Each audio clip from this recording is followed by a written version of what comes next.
Однако это правда. Слушайте эту истину.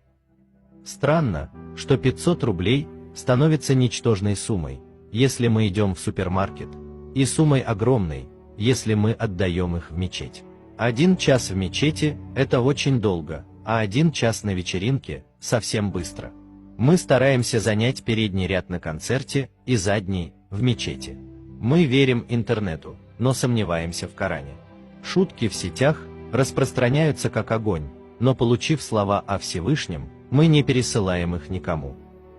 Однажды поздно вечером молодой человек возвращался из мечети, когда бандиты устроили перестрелку посреди улицы, и шальная пуля попала в этого прохожего.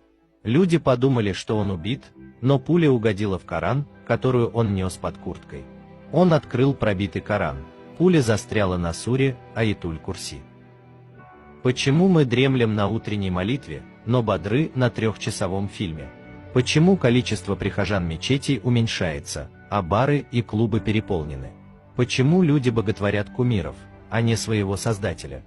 Интересно, вы проигнорируете это видео, или перешлете его кому-то? Всевышний сказал: «Если ты отречешься от меня перед людьми, я отрекусь от тебя в судный день».